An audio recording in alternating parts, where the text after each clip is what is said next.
take the next day off.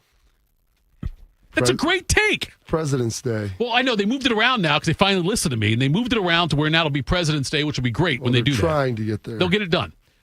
Bobby, don't bring that up to Breer because that's like Breer doesn't like that. That's the because he goes, now I literally get no time off between the Super Bowl and the Combine. Bobby, he's like, I will work all the way through. The NFL has found a way for me to have no time off. Maximize the calendar. I am very good at spending other people's money and other people's time. And so, look, that might affect Beer. I'm sorry about that, but give me the day after off. Give me that day off or give me death. How about that? You're going to Tito Henry. Are you going to work on the 4th of July? Bobby, we look, okay, peek behind the curtain here. We've had the discussion. Okay, so if I'm you're talking about getting if I'm the working next the 4th day of July, I'm a giver. I care about other people. I'll sacrifice it. Bobby, do you know how we will determine if we're working the 4th of July or not? How do you think it will be determined if you and I are working the 4th of July? If we decide to work. Do you really think it's we? Me? Yes. If you say, I'm not working the 4th of July, I promise you we don't have a damn show that day. If you say, I think I'm going to work, guess what? It's me, you, and insert Sharks replacement. Okay. Is that fair? Probably. Okay, that's what I'm saying. So don't sit here and tell me that. You could elect not to work even if I decide to. No, I can't, Bobby. I can't. All right. It's not 4th of July. Why not? You could do a 2-hour show by yourself. You and I have done 3-hour shows by ourselves. I know that. I could do it. Yeah, I could. You're right. But no, the decision would be made. If Bobby said, we're not doing a show, I'm not working on the 4th. And well within your rights, I think they would say, there's no morning juice on the 4th. Independence Day. Maybe they'd say give you liberty or give you death. That's what I'm saying. All right, here we go. Time to get smarter. Morning Juice presents Today in History. Here's your professor, Bobby Carpenter. What is 6:07? I'm sweating already. You got me all riled up there, Bobby. Make me smarter. It sounds like a personal thing. It's a personal. It's a weight thing. All those things are true. Go ahead, Bobby. Dude, this is the thinnest you've probably been in 40 years. But I'm sweating more. I'm getting night sweats. What does that mean? I woke up in like a pool of sweat. It's because you're going through menopause. Is that what it is? Yeah. You got to laugh out of Shark over there. I know. Off the air, though, like it wasn't. I was thinking about the thinnest he's been in 40 years. He's 50. What are you, 54? This is the thinnest. No, this is the thinnest I've been since I was probably basic training. No, because I was thinner. I'd probably say I haven't been this light since I was probably 30 years old. So I've been 25 years almost. There you go. Yeah. This date, Monday, June 16th, 167th day of the year. 198 remaining in this 2025. This date, 1858. Abe Lincoln delivers his House Divided speech in Springfield, Illinois. You know what that speech was? I'm sorry. I didn't even listen to what you were saying there, Bobby, for a second. Right, I'm sorry. Say it again. I want to hear it because I want to see if Lincoln delivers his House Divided speech. That's not the Gettysburg thing, is it? It's not the Gettysburg Address. 2 years before he became president. It was? Yeah, it was during was campaign. Still a postmaster, or what was he doing? Governor? What was he doing? He used to be a postmaster, didn't he, in Illinois? I believe he was a postmaster in Illinois. That's a possibility. I know he had a lot of jobs. But he could hold down a job. The House Divided, attorney. The House Divided cannot stand. Couldn't even do his whole presidency. Talking about the unification of and making all the states free in the United States. This date, 1903, Ford Motor Company is incorporated. 1911, IBM is founded. I found it ironic. IBM, you associate with computers, right? Founded in 1911 as a computer tablet recording company in New York City. I have no idea what that it was or what it did. Yeah. Some sort of recording company. 1953, is it Johnny Mize of the New York Yankees? Yes, that's his him. 2000th hit. With the Yankees? Was he was a Cardinal and a Yankee, Shark? I didn't know that. I didn't know he was with the Yankees. I knew he was a Cardinal guy. With the Yankees in 53. Was he Big Cat or Tiger or something? Was he Big Cat, wasn't he? Big Cat. Big Cat. And then in 1968, which fits is very appropriate this year, Lee Trevino is the first man to play all 4 rounds of the U.S. Open under par. There's the man of the hour, Lee Trevino, Horizon City, Texas. Listen. This is for a par 4. Here is your United States Open champion. When do you think the last time someone called it the United States Open champion? Chris Schenkel right there. That was pretty That was impressive. Schenkel, wasn't it? I mean, considering yesterday, people at the end of that thing looked like me out there playing some golf from the rough, talking about how hard it was. Brutal. I mean, that was after that rain came through, it was atrocious. This date, 1977, Beatlemania opens on Broadway. How did anyone think the Beatles would be okay with this?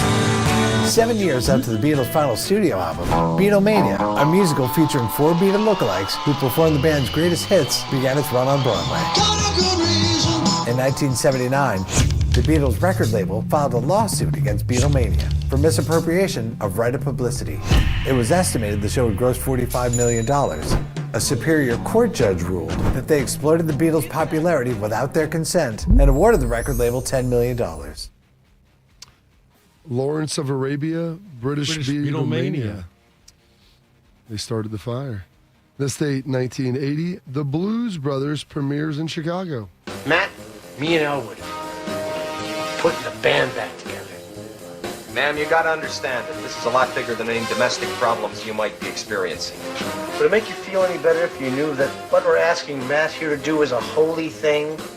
You see, we're on a mission from God. First you trade the Cadillac for a microphone. Then you lie to me about the band. Now you're gonna put me right back in the joint. They're not gonna catch us. We're on a mission from God. It's 106 miles to Chicago. We got a full tank of gas, half a pack of cigarettes. It's dark, and we're wearing sunglasses. Hit it. Oh, Dan Aykroyd. Bobby, Classic. John Belushi at one point, Yep. all at the same time, was on the top TV show in America, Saturday Night Live, had the top movie in America, I think it was Animal House at that time, maybe. Or nobody Blues Brothers then. And then also the top album. He sang? I didn't know that. Blues Brothers, yeah. Oh, okay. Yeah, he was that. Yes, I think it must have been Blues Brothers. He was on the top show, the highest rated TV show, had the number one album and number one, highest rated album, number one TV show, and number one movie, all at the same time. Oh, the success must have been more than he could bear. Yes. This date, 1981, Reagan gives his Congressional Gold Medal to Ken Taylor. 4 days. Oh, I'm sorry. So sorry, Bob. Well, Ken Taylor was the Prime Minister for Canada. And do you know why he would have given it to the Canadian Prime Minister at that off in 1980? I think because they opened up the casino in Windsor, but I'm not sure. I didn't know Taylor was a prime minister. I knew there was like Pierre Trudeau, and I don't know who was before or after that, but that's the one I can really recall right now. It's the first foreigner to receive the award. Wow. You know why, Shark? Yeah, because he sheltered 5 Americans who were in the Irani Yes. war. For the 6 hostages, actually. 6? Oh. To help them facilitate their escape from Iran. 4 days after the storming of the American embassy, Ambassador Taylor received a call from 5 Americans who had escaped from the embassy when it was overrun. They were hiding, but they were afraid that they'd soon be discovered and captured. 2 days later, the Americans were taken to Ambassador Taylor's residence. For 79 days, they lived there, pretending to be visitors. There were several tense moments in the weeks that followed. Ambassador Taylor knew that the chances of his guests being discovered were high. Finally, on January 28, 1980, using their Canadian passports, they flew out of the country. It's my great honor to present the medal to Kenneth Taylor, whose valor, ingenuity, and steady nerves made possible this one happy chapter in the agony of those 440 days of hostage crisis. 440 days. It's amazing back. I remember that. I mean, every day on the news, you would see it like they'd have the number on there. How many days spent. Cronkite would end every he would. newscast with it. That is pretty darn remarkable. And then this date, 1990, You Can't Touch This, peaks at number 8. Can't touch this. Can't touch this. My music hits me so hard, makes me say, oh my Lord, thank you for blessing me with the mind to rhyme. 2 right feet. First of all, dude, I did wear those kind of pants. Of course. Give you a lot of room Yes. to breathe in there, Thetoff. Me, Hammer, and Dion. 1991, Otis Nixon steals 6 bases in a single day. Runner goes. Strike called, throw. Wrong side of the bag. He's in there. Stolen base for Otis Nixon. Nixon's going. Outside. He steals third unmolested.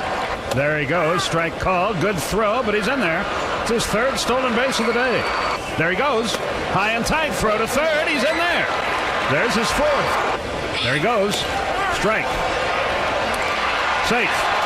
His fifth stolen base of the day. There goes Nixon, and he makes it without a throw. But Otis Nixon with his sixth stolen base. That ties the modern Major League record. It's a new National League record. That was Skip Carey, right? Yep.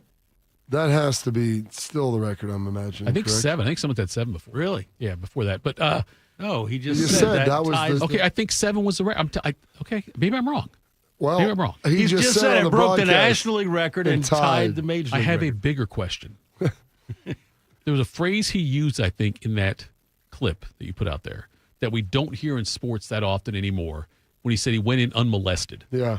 I think that's not thrown around as often in sports commentary. Is that fair to say? Yeah. Yeah, there are older people will work it in, like older. I understand. Well, working the word, yes. Yes. But I'm just saying, I think that. I like it.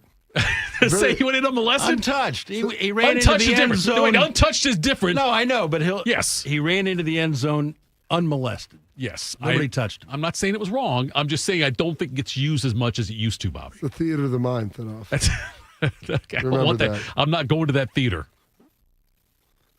Is that the same one Pee Wee Herman went to? Ooh. His was molested. It was self-imposed, but yes. And then this date, 1992, Mark Reardon of the Red Sox sets the save current. Well, at the time, the current save record. Jeff for Reardon. Yeah. Jeff Reardon. Sorry, with 342 saves. Some birthdays today. Geronimo was born on this date, 1829. The driver of the white Bronco. First round draft pick of the Buffalo Bills in 1970. He was? Cowlings Yeah. was? I didn't know he was I think it was the first round pick. I Yeah, I did not. believe me, neither did I. I was blown away when I discovered that on Friday. Turning 78 years young. Outlived OJ. Good afternoon, everyone. I'm Kerry Kilbride. The man who was with O.J. Simpson during that infamous car chase had a date in court this afternoon. Al Collins will be kept in suspense. Prosecutors, as expected, say they need more time to decide whether or not they should file aiding and abetting charges against Al Collins for that famous 60-mile slow-motion chase just a half hour ago in municipal court. You see there, the prosecutors said they are not ready to file charges against Al Collins. Collins' attorney is disappointed that the case will be kept hanging over his client's head. Prosecutors have 3 years now to decide whether or not to file the aiding and abetting charges. Did he miss out on an opportunity there? Cowlings. Think if he did his own personal Uber service. How popular would that be? And think about, look at his list of clients. Amazing. I think maybe Uber missed out on him. They could have. I would have said, hey, if you want to have the X, the XL, whatever it is, or you can have the AC. Yeah, that's good. Listen, that's the type Pick you up in a Bronco. Yeah. Take you wherever you got to go. I promise you will outrun the police. Honestly, it's not terrible. I'll take you to the airport unmolested. Absolutely. A little bit like Willie Mays Hayes, Don't Steal Home Without It. I mean, Yes, they could have thrown him in there. They could have been great. I think the guy missed on one. Collins was drafted 5th in the first round in 1970 by the Buffalo Bills. So, pretty remarkable. And he played 10 years in the NFL. Well, 9. He played 1 year with the Montreal Alouettes. Known for his escapability. He did. Other birthdays today, the Ultimate Warrior, born on this date, 1959. Kobe Jones turning 55 today, member of the U.S. men's national team for a couple of World Cups.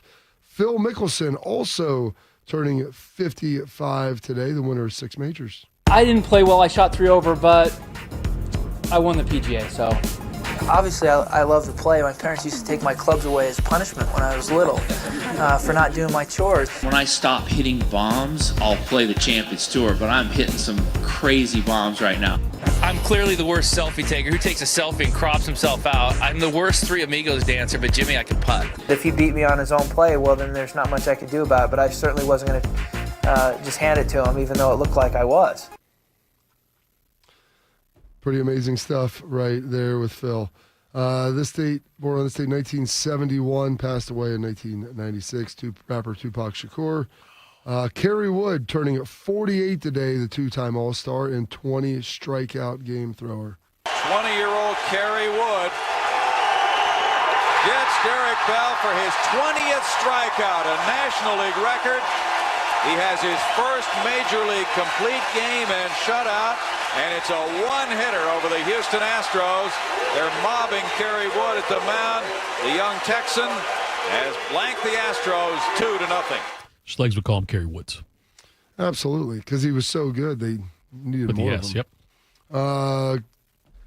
Columbus resident and longtime Blue Jacket, now front office member, Rick Nash, turning 41 today. Pekka, outlet pass for Rick Nash. Nash now tries to split the defense and walk in. Nice move, another nice move.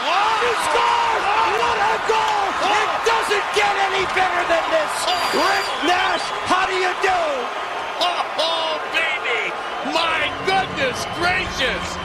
Holy moly! Nash's third point of the night.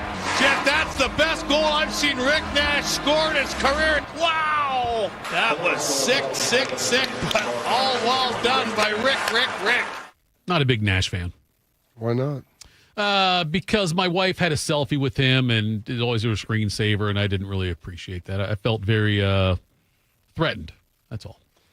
Felt threatened. I did. She, picture of Rick Nash on her phone, like it was the into a screensaver for a while, whatever it was, and I think she did it intentionally, and I'm not sure Rick did do it intentionally. Oh gosh, this state turning 26 today. One of the best young receivers in the NFL, Justin Jefferson. And then some passings today. Passed away in 1959 from the Adventures of Superman, George Reeves. And then in 2014, one of the great hitters of all time in Major League Baseball, the 8-time batting champ, Tony Gwynn. We have some very, very sad news now for baseball fans. The San Diego Padres announcing the death of Hall of Famer Tony Gwynn, Mr. Padre himself. Gwynn was an 8-time National League batting champion, 5-time Gold Glove winner, an All-Star 15 times, one of the greatest hitters of the last 30 years or so, but more importantly regarded as one of the nicest guys to play the game. He's been battling mouth cancer the last several years, brought on, he claimed, by smokeless tobacco. Tony Gwynn, just 54 years old. He had more assists in college basketball for San Diego State than he had strikeouts in his Major League Baseball career. Where do you put him, Shark, on the all-time hit list? That's probably best hitters, yeah. I'd put Ted Williams number one, and then you got guys like Carew, Cobb, obviously. He's got to be top 5. I think he's top pure hitter. I mean, you got Boggs in there also, right, Shark? Yeah. I mean, those guys are all part of that as well. You know, older with Hornsby and guys like that. But yeah, I think Adam Dunn, Carew. I was going to say Russell Branyan, Big Breeze, but yeah, I think that Carew and Tony Gwynn are both up there, probably top 6 or 7 for me. Okay, just curious. Yeah. Some holidays, observances. It is Bloomsday, Fresh Veggies Day. Oh yeah. It is Ladies' Day. How about that? National Fudge Day. Take your cat to work today or take your dog to work today, Shark. I was hoping you'd bring them both. And Wish Fulfillment Day. And those are your historical events, your birthdays, your passings. Your holidays, observances for this date, Monday, June 16th, the 167th day of the year, and 198 days remaining in this 2025. Well done as always, General. I think that I think we're a team, the three of us, at least for the next couple weeks. And I think when we one of us wins, we all win. One of us loses, we all lose. So I'm not trying to take credit for this, but in 1894, Billy Hamilton had 7 stolen bases in a game for the Philadelphia Phillies. So the record you guys are talking about is after 1900. Modern record. Right, but I'm saying the record, though, when I said 7, I had the right idea in mind. What was his nickname? Billy Hamilton? Yeah. Skippy. Sliding. It was? That Billy one was? Hamilton. That's the old Billy Hamilton. The one that played for the Reds? No, that one. 100 years earlier. Yeah, but close, though. It was almost there. But yeah, Billy Hamilton had 7 stolen bases in a game for the Philadelphia Phillies back in 1894. But I'm not going to take credit for being right, but I was right. By the way, coming up next, Bill Bender joins us, Sporting News. We'll do that. Morning Juice. It's been a real journey since 2014 when I first had my injury. I realized that my home was just not working for me and that it was time to ask for help. Homes for Our Troops is really giving me my life back. The shower allows me to go in and turn around with my chair, pull down storage racks, automated door systems, hours of my morning given back to me. Adaptive sports are a huge part of my life, a huge part of my healing journey as well. Homes for Our Troops helped with making sure that I had a home gym so that I can continue to train. This past year, I was able to host Thanksgiving in my home. And it was the first time I was able to have my whole family in one place, and I was able to contribute to the meal. There are a lot more veterans in need, and Homes for Our Troops is going to be there to help them too. Homes for Our Troops builds and donates specially adapted custom homes nationwide for severely injured post 9/11 veterans and enables them to rebuild their lives. Join our mission at hfotusa.org. I'm a wife and the mother of 2 kids, and I've got a good job. Bye, Mom. See you, Mom. A pretty important job. Because of my family and my job, I really care about this neighborhood. It's a good neighborhood. Yes, there's some crime. And when I drive to work, like now, I realize that some people here don't trust the police. So the police should be reaching out to this community, and this community should reach out to the police. That's the way to make this a safer place. And when I get to work in the precinct house and put on my uniform, I can tell you as a police officer that this department is reaching out to the community, and the community is doing its part. We're building partnerships. This should be happening everywhere. This is how we can all be safer. Get involved. Start the conversation. Start the conversation and help stop crime. To learn the 5 things you can do, go to ncpc.org/prevent violent crime. A message from the National Crime Prevention Council and the Bureau of Justice Assistance. You know what hope is? Hope is action. Carving a path forward, even when it's hard. And kids who still know how to dream. They're the best pathfinders of all.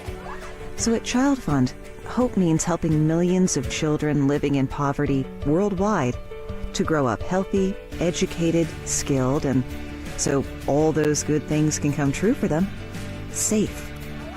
And that means safe at home, safe at school, and safe online. Hope means walking this path together. All of us. Because when we work together, we can do so much more. That's right. Hope includes you. Child Fund, because we need each other.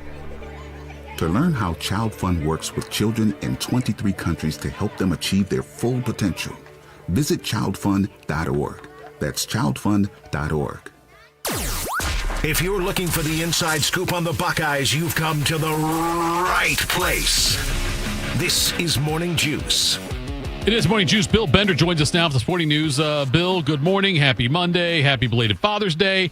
And I'm curious, Bobby has said that he thinks Father's Day might be the 47th most popular holiday just based on the lack of respect it gets. Do you think 47 is too high or too low? Well, I think, in general, at least me, on Father's Day, I don't demand much. We were out at a lacrosse tournament as usual in the summer. I think we've spent the last 5 years doing that. Got home, we ate dinner, and I got new socks, and I'm good with that. So I don't expect much. I do appreciate the effort that our family puts in, but as far as what that holiday's ranked, 45 to 48, probably in that 14 seed if it's a tournament. He's got Arbor Day ahead of it. Do you think Arbor Day is ahead of Father's Day? No, I don't think so. I don't because I don't know when Arbor Day is. I'm trying to literally guess when that is. I want to say September. I think September, right? I'm going to have to look that one up.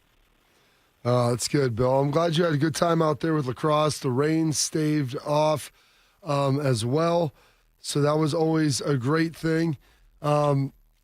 What was kind of we're a week out now of this house settlement situation, and now everybody's been able to issue statements. Things are starting to kind of firm up as how some of these different ADs and the commissioners are talking about what's happening and what it could potentially look like. Biggest surprises for you from last week? Well, I don't know if there's any surprises, but I just think that the lesson is the schools that are going to be able to handle it, and by handle it, stay organized, have the NIL deals tracked, distribute the money, how they're going to do it among the schools. I think Ohio State showed that they're very organized. Ross Bjork's been out. He's talked about it. They had to deal with Learfield. I don't know how, I can't pretend like I know how everything's going to work there, but it just seems like the organization is there. The preparedness to make this happen is going to happen. And when you're supporting 36 sports, which Ohio State does, you want to try to make sure that all of them get through and are profitable, and that's going to be the key moving forward. Arbor Days in April, by the way, just found that out. I thought September. It makes sense to me, September, but what I don't think it's a rotating thing. I think it's always in April. So you and I both learned something today. Bill, so now the House settlement thing's behind us. We can pretty much assume and know that it's going to be 14 or 16 teams in the playoff going forward. They'll have that after this year. These were all big developments. We'll have like this overseeing body to govern college sports and college football and all this, the NIL stuff. And now that all that stuff, let's just say that's all behind us. What's the next big thing? Because we have so many big things in college sports, and a lot, especially in college football, the last couple of years. What will be the next thing on this like magnitude in college sports or college football? I don't think it'll be another like huge round of realignment. I do think the dust has settled on that a little bit, but every time I say that, somebody moves or something happens there. I think if this works, the discussion toward a players union, that has to happen. The players don't have a voice, right? If they keep adding games and student athletes don't have a say, I don't think that's right. And then, you start to talk about, okay, are we going to have contracts in college football? And I think those are a couple logical next steps. But as far as the product on the field, other than scheduling. Is the SEC going to go to 9 games? Is the ACC going to go to 9 games? Are the Big Ten and SEC going to come up with a scheduling arrangement? Those are the kind of things, not quite as seismic as you're kind of looking for, Tito, but I think those things will happen. As you look a little bit, college football is kind of winding down the camps. The official visits are going to be stopping here shortly, and they get their little brief reprieve. NFL's right there now with their mini camps largely wrapping up as well before the start of training camp. The Shemar Stewart situation down in Cincinnati appears to be unresolved, and he appears to have dug in. Do the Bengals just cave on this one because they seem fairly entrenched on this as well? I don't think the Bengals will cave given Mike Brown's history and given their history as an organization. I go back to the Carson Palmer when he threatened to retire and kind of called his bluff. This one's tough because knowing that Bengals history of, the way that organization handles things like this, you can place some blame there with the language in the contract. But Shemar Stewart's coming in, and I think this may become a thing when college athletes are being paid what they're paid, and we don't know the numbers. I think I said this last week, so I'm sorry if I'm repeating it. What happens when rookies are taking pay cuts to play NFL football? You know what I mean? From college. And the second that happens, the financial system of both sports is going to be thrown off. And I think there's going to be more players like Shemar Stewart in the coming years. This isn't a one-off. Bill Bender joins us with Sporting News. If I told you this year the Big Ten is guaranteed to get 4 teams in the playoffs, say this year they are guaranteed to get 4, who are the 4? Well, according to our rankings, it would be Ohio State and Penn State. And I think I said this a couple weeks ago, that we did a composite top 25, looked at like 12 publications, summer publications, and Ohio State and Penn State are separated by a couple points. So there's a lot of faith in both of those schools. I think Oregon will be fine. Dante Moore will do well, and they would be the 3rd team. And then, I would put Illinois there. And some of that is based on schedule. Ohio State's the only ranked team on their schedule. Some of it's based on they won 10 games last year, have their quarterback back, Luke Altmaier, 3-year starter. Defense is going to be tough. And those would be my top 4 Big Ten teams as of now. Now, Illinois, that could change pretty quick. If they lose to Indiana early in the season or something like that, then you got to start to look at that second tier of Big Ten teams, which is, Indiana, Michigan, USC, those type schools. So their juxtaposition to this, the SEC, who are the top 4 in the SEC? Well, most people will put Georgia and Texas 1 and 2. And I would say Texas will be ranked higher, but their schedule's a little bit tougher than Georgia's because Georgia has 5 games against ranked teams and 3 of them are at home. So those would be my first two. And then I think Alabama's going to have a nice year around Kalen DeBoer, around Ty Simpson. They've got good receivers. And then the fourth team would probably be, this is the hard part, because you could choose any door. I mean, it's a big year for LSU and a big opener for LSU against Clemson. Garrett Nussmeier, what they have coming back, brought a bunch of guys in the portal. So, I mean, those are the 4 top 10 teams most teams have, Georgia, Texas, LSU, Alabama, and, or you could pick Florida, Tennessee, Ole Miss. They do have a lot of depth in that conference. God, that Florida thing, if they were somehow able to turn it around after where they were at, end of the year before and then start of last year, that would be pretty damn impressive if they ended up being a playoff team this year, wouldn't it? Well, yeah, and their schedule's brutal. Again, yeah. I don't know who's made their schedule the last 2 years. On top of another really tough November that they're playing Miami again. It's a really tough schedule. I think they played 2 or 3 ranked teams in September, 2 in November, 2 in October. And, the thing, though, Billy Napier did create a lot of momentum around DJ Lagway, a quarterback that has shown a tremendous amount of talent. Some people are projecting him in 2 years to be the number 1 pick in the NFL draft, being a sophomore this year. So, yeah, and that's the thing. When you have 9 teams ranked, which the SEC does in a lot of these preseason polls, somebody might like Auburn, somebody might like Tennessee. I think Oklahoma is going to be a little bit better with John Mateer and Jaden Otten in that backfield, and an early season test against Michigan will let us know if that's true or not. They are 15-4 at home the last year under Brent Venables. The road record not so good. Yeah, very, very interesting there. Who do you think you talked about Alabama, obviously making a little bit of a pushback this year and getting back into the playoff. Who do you think, what coach right now needs to have the best season based upon expectations? And I don't want to use the proverbial hot seat term, Bill, but is there somebody out there that, coming as we're getting ready to circle July, starts looking at that early September calendar thinking we'd better get off to a fast start, or there's going to be people that are calling for my job? LSU and Brian Kelly, because I don't know that you fire him, but, they've won 10 games his first 2 seasons. They won 9 games last season. But knowing that fan base, what would 7-6 look like for Brian Kelly? It wouldn't be great. I think USC's the other one.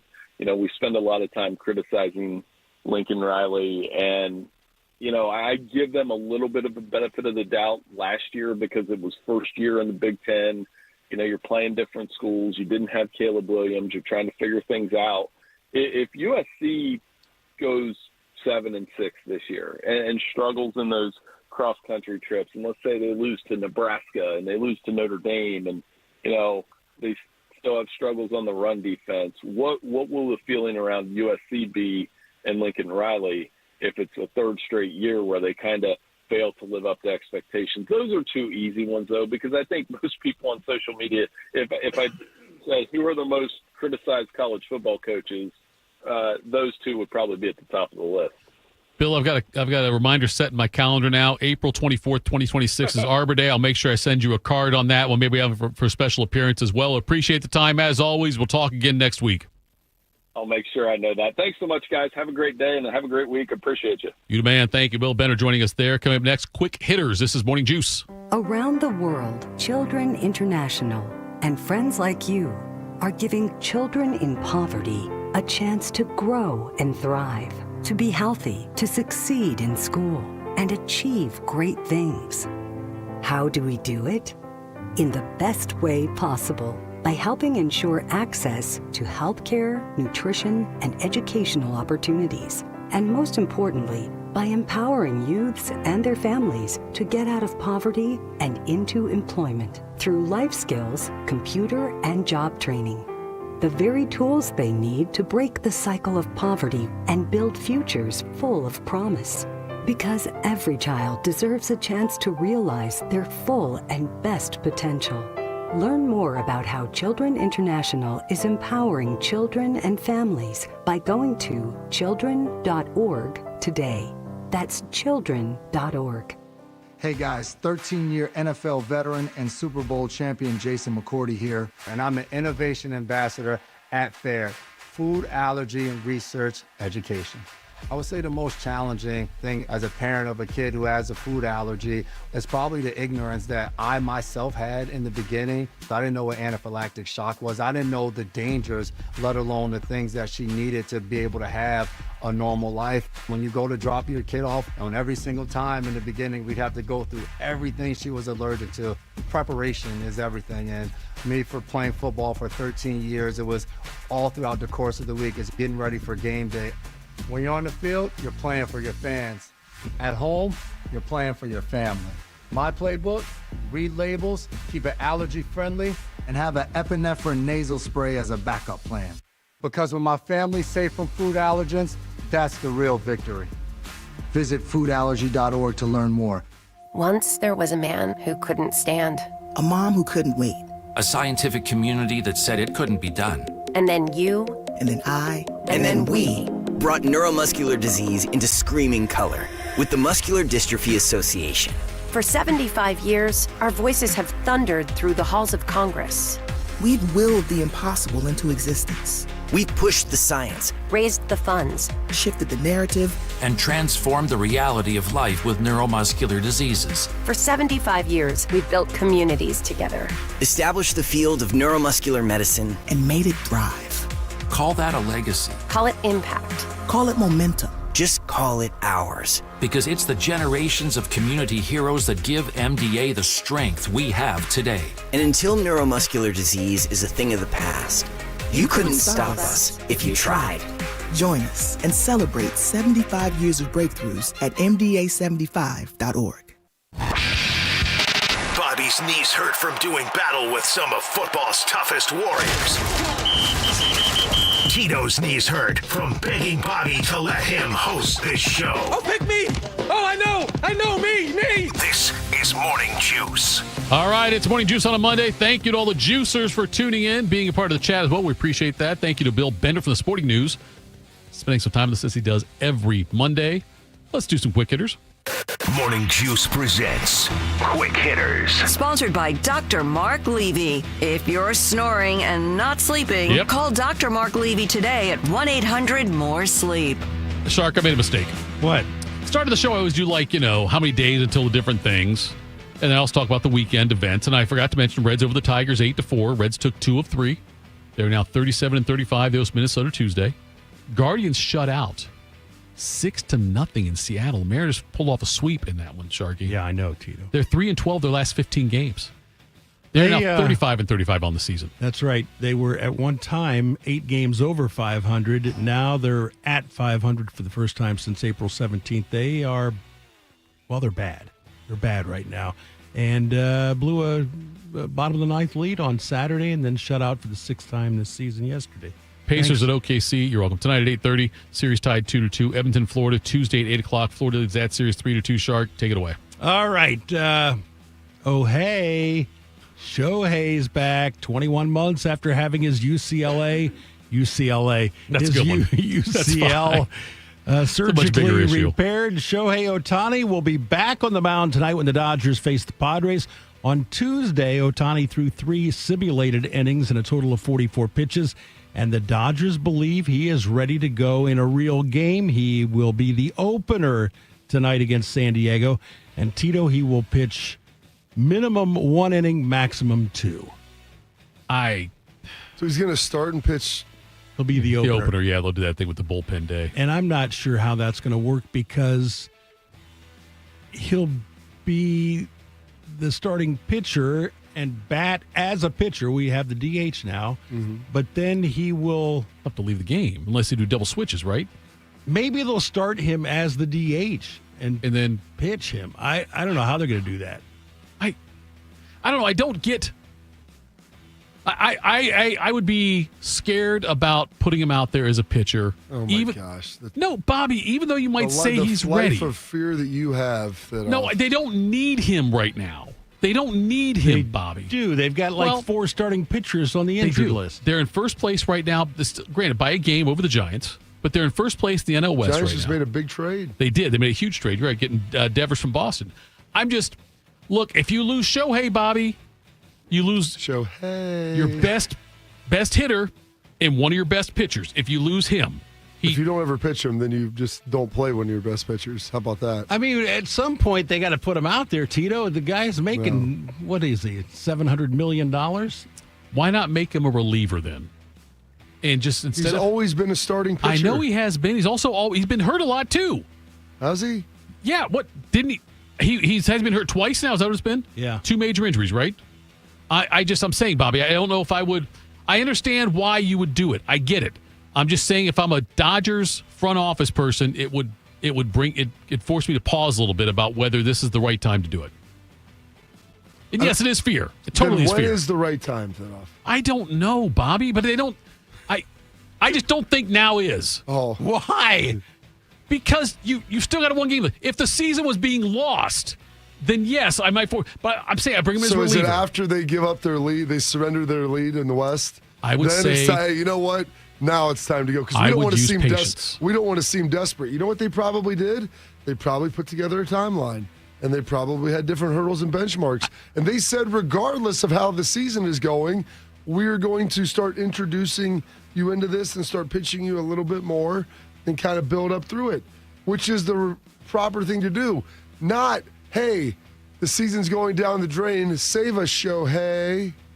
There are so many damn injuries with pitchers, Bobby. But the Dodgers lost a guy for who's the rookie. So you would never pitch him again? I'm not saying I'd never pitch him again. I'm just saying I would wait. I wouldn't necessarily do it right now. Wait till we've lost the lead in the division. Wait till the playoffs. Then you're going to throw him out there. Maybe then. That's a good idea there, Shark. Make Maybe sure then. He's well rested, Shark. Do you think he's being selfish? No, I don't think he's being selfish. Shark, don't do this because I'm right on my other one. But go ahead. Right.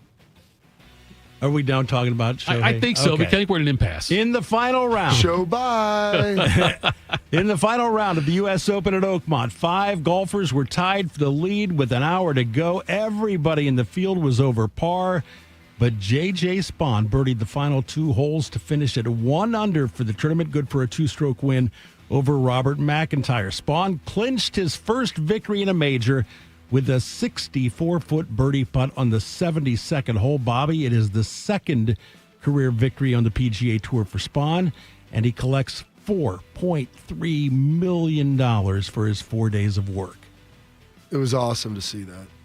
And he hit that bomb when no one else could do anything. He didn't need it. It gave him a 2-shot lead, and then it was over. And so, you're watching guys play golf that no one's going to be able to catch him at that point. And I'm glad he did that, as opposed to getting up there, leaving it short, and then 2-putting it in.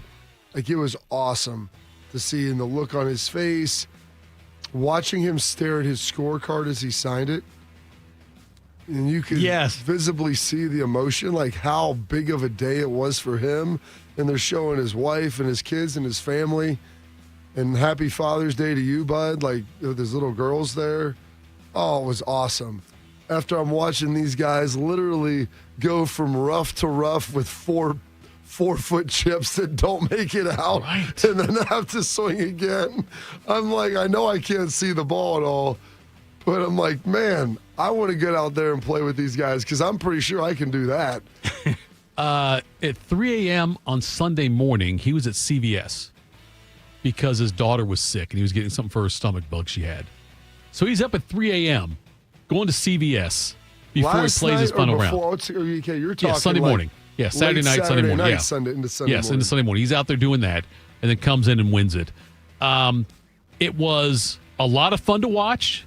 And I'll tell you, as much as I'm not a big fan of weather delays and things like that, whatever, being able to watch the 08 Tiger Rocco, that kind of stuff going on, made the broadcast even better for me. Even though I know that it sucked because of all the stuff with the weather going on, had to delay everything, they barely got the round in. That right there, though, made the Sunday golf experience me even better. The fact that you got to watch something from 20 years ago. 17 years ago. Listen, you know what's also nice about it? I'm sitting there with my wife. Nice. Father's Day. And we're sitting there at our friend's house, and everyone else is awake and enjoying themselves. We're laying on the couch because we're both just tired from just life. Anyway, it comes on, and she's asking questions about it. And so, like, wait, I do remember that. I kind of do. And so I got to be sports broadcaster with my wife and explain to her things like they were my own thoughts, but I really just stole them from what I knew about the broadcast. Like, here's an important putt coming up for Tiger Woods. Anyway, so I get points for that. I can say, Tiger's got to make this putt. I bet what's he's going to make amazing this. is there's a lady that came up. I was watching at the pool, and she's like, I thought they were in a rain delay. I'm like, they are. She's like, well, what's this? I'm like, it's really that's sunny Tiger out there. Woods. Yes. And he looks significantly younger than he did. He does. Even with that limp, he still looked healthier than he does now. Even with the limp, he still looked good. But yeah, it was a lot of fun to watch. And you're right, Bobby, seeing these guys that are like, they're trying to chip onto the green and chip it like 4 feet in front of them and can't get onto the green yet, or go the old Vanilla Ice bunker to bunker. I don't know who it was. When they went, one of them it was a tough shot, downhill lie, over a bunker up onto the green, and he goes over the bunker right into the rough across the way. I was like, gosh, that looks. I've hit that shot before many times. Or like one sand trap to another. Yeah, the bunker to bunker, dude. I'm telling you, yes. They're hitting their tee shot. They're trying to hit out of the fairway, and it's just water's splashing off like they're hitting in a puddle. It would have been tough regardless. The rain made it even worse. Would you rather have an old guy win or like a thing like Spaun, or would you rather have Adam Scott win it? I'd rather have Spaun than I like to have an American win our U.S. Open. Well, he's Australian. It's pretty much American. No, not at all. You don't think Australia is pretty much America? It's closer to British than it is American. They were part of the British colonies. Doesn't matter. I still think of Australians as damn near Americans. They have the Union Jack on their flag.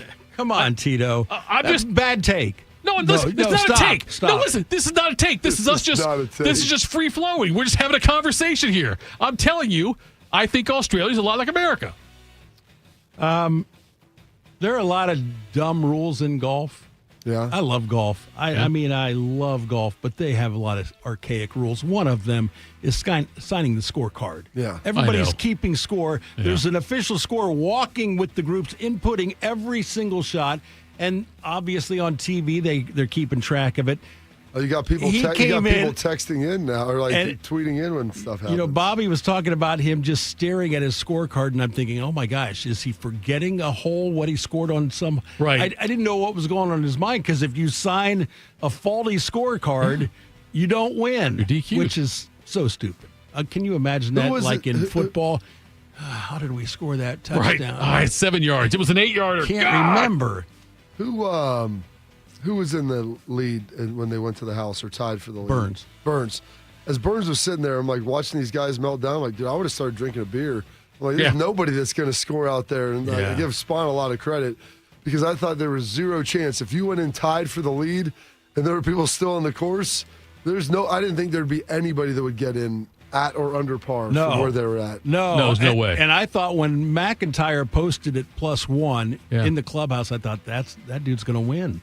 And that putt he made on 18 too, the 67-foot putt, whatever it was, that was amazing. It's funny to me watching how lightly they were hitting those putts, even when the green was soaked, and how they were just tapping it and just watching it go. Kevin Willard had a bitter ending to his tenure as head basketball coach at Maryland after the Terps' departure from the NCAA tournament this spring. Willard had his own departure, leaving College Park to take over as head coach at Villanova. On his way out the door, he blasted the administration at Maryland for lack of leadership, lack of basketball funding, and other issues.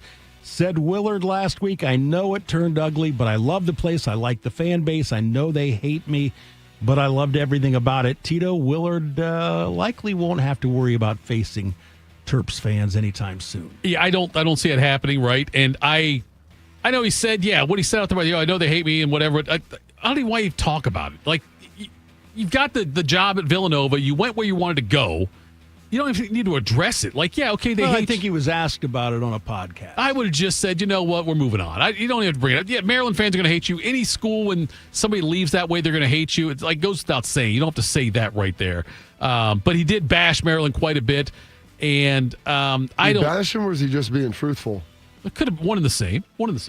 But Villanova is a step up from Maryland basketball. It's no longer the Gary Williams, Lefty Driesell Maryland program. in Villanova is still, even though they've had a couple of rough years lately, they are still more prestigious to me than Maryland. He went 65-39 with Maryland. Willard did. And they had a great year. They called them the Crab Five is what they were called.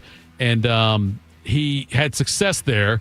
But, yeah, I think that Maryland's a step up. I don't think he has to apologize for it. I know they hate me. I guess he didn't apologize, but they hate you. That's fine. If you're successful, people are going to hate you. Fair, Bobby? Rob Smart said the same thing.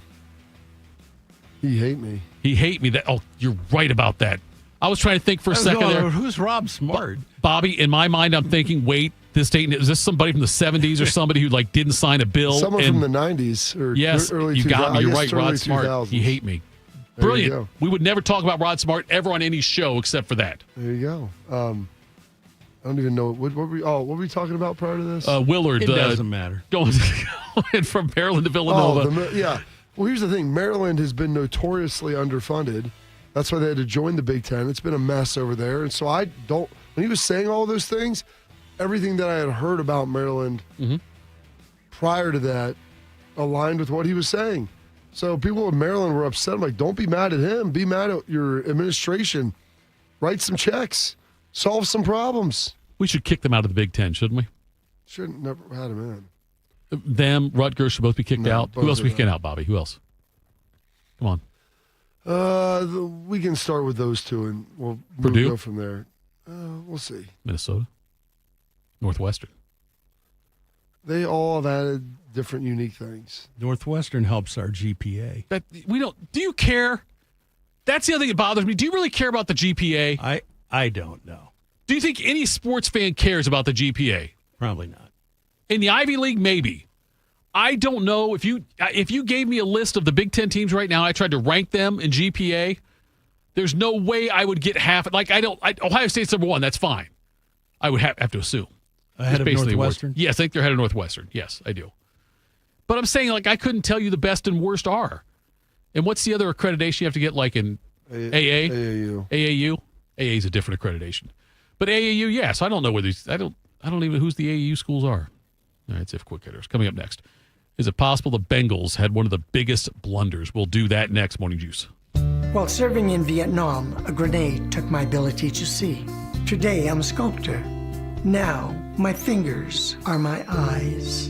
I'm Michael Naranjo. As a veteran, I know the challenges of life can be great. In my art, turning a lump of clay into something beautiful, that is worth doing. Life is like that. We each must use what we can to make things better. DAV helps veterans like Michael get the benefits they've earned. They help more than 1 million veterans every year in life-changing ways. Now, I show others how they can create something with their own hands. I know it can do a lot of good. With support from DAV, more veterans can shape their lives into a thing of beauty. My victory is bringing beauty into the world. Michael Naranjo, may your victories inspire many more. Support more victories for veterans. Go to DAV.org. In honor of all those we've lost to cancer and those still fighting and thriving, like basketball analyst and cancer champion Dick Vitale. I want to beat cancer. I'm going to beat it. That's no doubt in my mind. I'm going to win this battle. Defeating cancer will take all of us. Join our team to help fund game-changing research that saves lives. At the V Foundation, V is for victory over cancer. V is for victory over the odds. V is for victory over health disparities, victory over setbacks, victory over the unknown. V is for victory over giving up. Don't give up. Don't ever give up. Donate to the V Foundation to join our team and help save lives. Cancer can take away all my physical abilities. It cannot touch my mind, it cannot touch my heart, and it cannot touch my soul. 100% of donations fund game-changing cancer research. Donate now to the V Foundation at v.org. 1 in 4 Americans today are living with a disability. I'm one of them. I care deeply about creating a world we can all fully participate in, free from stigma, misperceptions, and barriers. And we've got a trusted ally on our side, an organization we can rely on, Easter Seals. Rooted in communities nationwide, Easter Seals helps empower millions of people, regardless of age or disability, through its life-changing services and powerful advocacy.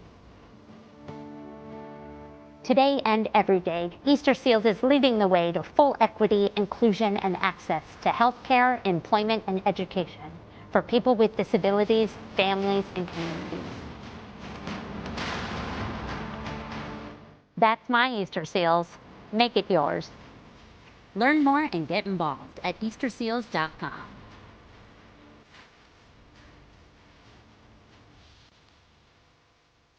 Proud to be your go-to sports addiction. WBNS, WBNS FM, HD3 Columbus. The Fan 3, Ohio sports destination. Bobby is the all-American male. Tito pulled a hammy getting his mail. This is Morning Juice. All right, Morning Juice. Tito, Bobby, Shark with you, second hour of the program. Thank you so much for tuning in. Bobby, Shemar Stewart drafted in the first round this year by the Cincinnati Bengals. In a contract dispute right now with them over the language, the guarantees, I think, and what would happen if there's default on... Default language, yeah. So, and they're both digging their heels in. The Bengals being the Bengals. And Shemar Stewart he's got the opportunity to not sign. He could re-enter the draft next season. And I started thinking about this, about some of the worst blunders. Now, I'm not talking about busts. I'm not talking about Jamarcus Russell or things like that, or Ryan Leaf. I'm not talking about that. I'm talking about just organizational decisions or mistakes that have happened in the draft in our lifetimes. I guess I should say my lifetime and Shark's lifetime, because some of these, I don't know if they all happened. I don't know what year you were born, Bobby, anyway. But in 1983, John Elway told the Colts, "Don't draft me with the top pick or I'm going to play baseball." He'd already had a part-time job over the summer. Bo Jackson did that. And Elway was getting paid by the Yankees, and they wanted to stick with baseball. The Colts drafted him. He had a press conference that day saying that he's not going to play for the Colts. They ended up having to trade him. They traded him to Denver. I think Chris Hinton, Mark Herman, and maybe another draft pick was involved. They did not get fair market value for what they could have got if they would have traded Elway before the draft.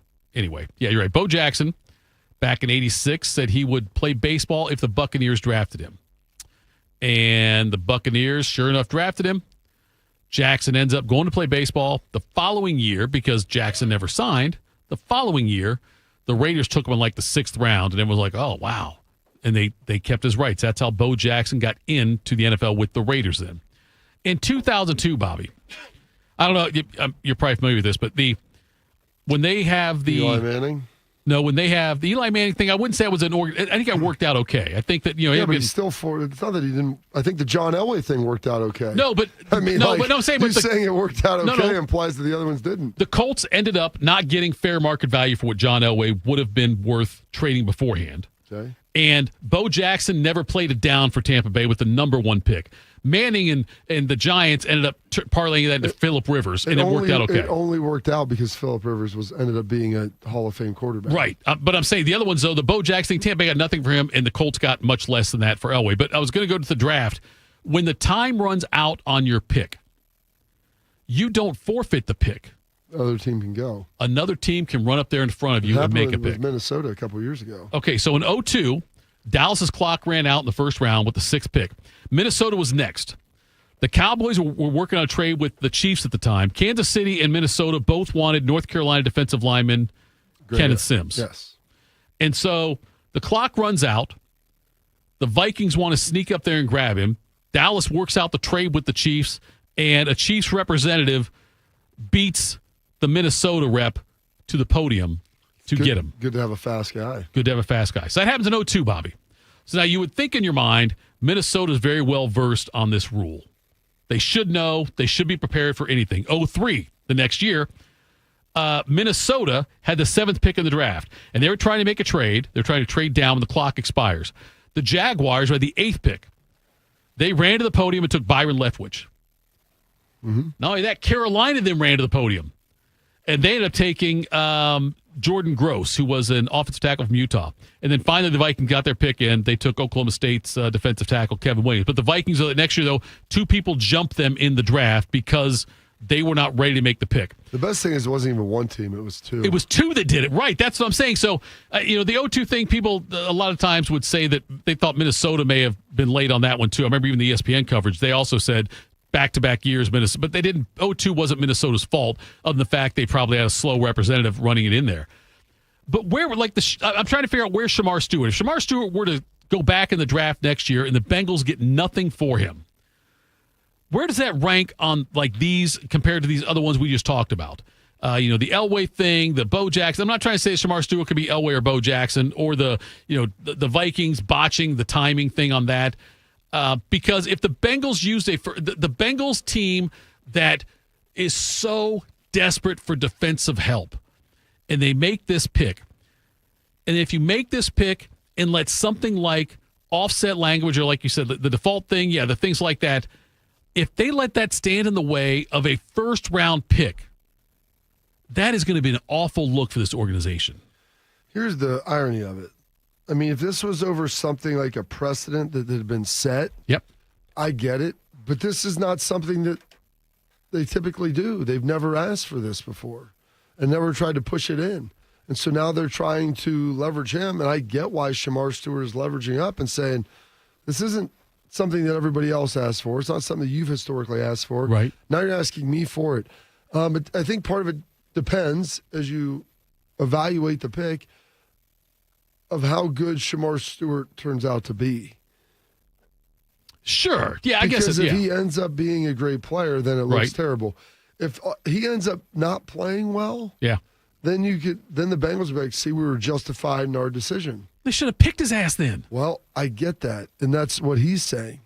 And so, yes, but I think if he doesn't end up being a great player, then it probably stings a little less.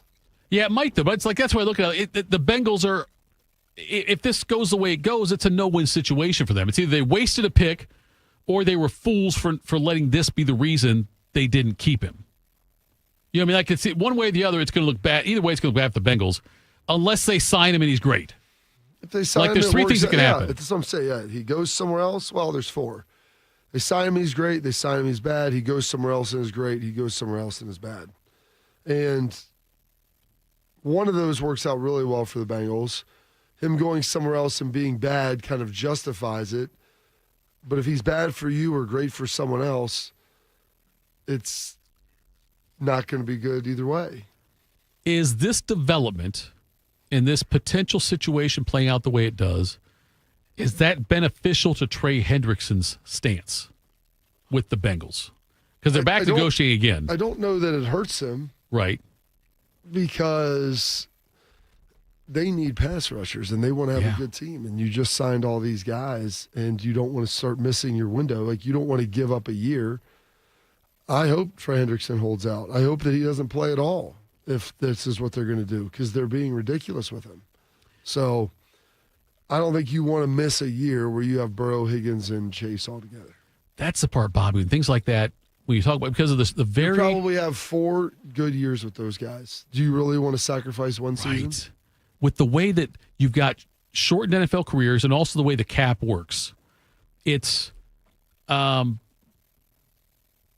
be very easy for the Bengals to, I know they've had success, they've been to a Super Bowl with them, but to quote-unquote waste Burrow's prime and Chase. Burrow's going to have more of a prime than Chase will. He will. That's the thing. And so right now you have Burrow, Higgins, and Chase all under contract. Right. 4 years from now, that might be, and they're all healthy. Right. That, number one, the health thing might not always be the case. And number two, 4 years from now, those contracts might be a little rough on the wide receivers, and maybe they're not quite as good in their prime, whatever. I'm not saying that they're not going to be good and it's not going to be worth it, but things happen over time. Yeah. So you have a 3 to 5 year run, go make it. Have the best players you can, and you have one of the best defensive ends in the NFL statistically over the last 2 years, and you're going to get in a fight with him. And his point is valid. If he underplayed the contract, they would be cutting him. Yes. He significantly overplayed the contract 2 years in a row.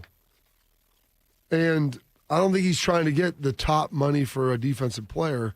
At least I don't believe that to be the case. But he needs to be given a serious pay raise. When I look at it, Bobby, and I'm not an NFL owner, breaking news on that one. But if I were, though, I got to believe it's hard. It'd be difficult to look at the beyond 5 years window. In the NBA and things like that. That's what I'm saying. And like the NBA, you can get draft picks from 4 or 5 years from now, 6 years from now, whatever, and they'll do trades like that with plan on things. But like right now, and I think back to, and Shark, you can speak about this too. I think back to the fact that the Browns, in my opinion, and they completely wasted Joe Thomas. Great player for them, one of the all-time greats, but they never took advantage of his prime. And I worry about that happening with the Bengals as well. Them making decisions like this, that's going to ruin the prime of all these guys. I mean, Shark, with Joe Thomas, I mean, as far as your lifetime goes, he's got to be one of the top 10 Browns of all time, right? Top 5. Okay, top 5 of all time. And Johnny Manziel said as much. I wasted 2 years of Joe Thomas's career. Right. And I heard that with Myles Garrett, too. You know what I mean? Like the Myles Garrett thing. He's one of the preeminent defensive players in the NFL. Yeah, well, at least in Myles Garrett's case, they have made the playoffs a couple times. Joe Thomas never did. Never played in a postseason game. And that's what I'm thinking. Like, where should you draw the line on wasting their prime? That phrase I just used, but like, is it because Burrow's been to a Super Bowl? He has. He's been to 2 AFC Championship games. Right. But yeah, with Thomas Garrett, but I still think that even though the Browns have been in the playoffs, I think they've wasted Myles Garrett's career to this point.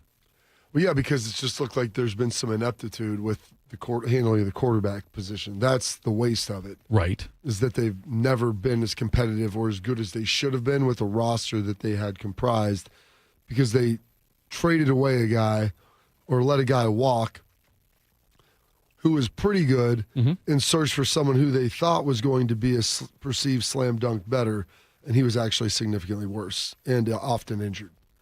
That's why I view it. It was the mismanagement of it. Okay. Right. But in Burrow's case, they've been successful. They have been successful. I wouldn't say. Ty Cobb never won a World Series. I don't know. You can say they wasted his career. Yeah, I wouldn't say Burrow has been a waste. It's unfulfilled expectations. It's a little bit, you go down a little bit like the Buffalo Bills of the 90s. Like, I'm trying to think of other, probably John Elway's career until he won his last 2 Super Bowls. Like close in the running, in the hunt, always really good. Could never just get over the hump. Would you say the Chargers wasted Phillip Rivers' career? No. I don't think they wasted his career. His career was really good. And they had really good teams around him. They had great players around him, great offenses, great defenses, usually had pretty competent coaching. And they just weren't able to get over the hump in the playoffs. They had you know what they had? They had a Tom Brady, Peyton Manning, and Ben Roethlisberger problem in their conference. Yeah, I think that's fair, Bobby. I think that's the way I would view it also. And I don't see that, though. Now, but with the Burrow case, I'm making the argument I think that they could be wasting his prime. But you've also got Mahomes, obviously, right now, standing in his way with in the AFC. But the Rivers thing is interesting because obviously never getting to a Super Bowl with him, and there's been quarterbacks that are much lesser, I think, than Rivers that have gotten to Super Bowls. And not necessarily won them, but got there. But I look at that with football, and it's interesting how much I look at it. Not as much in baseball. The only baseball parallel I could make between like Myles Garrett would be like Mike Trout with the Angels, even though they did have Shohei.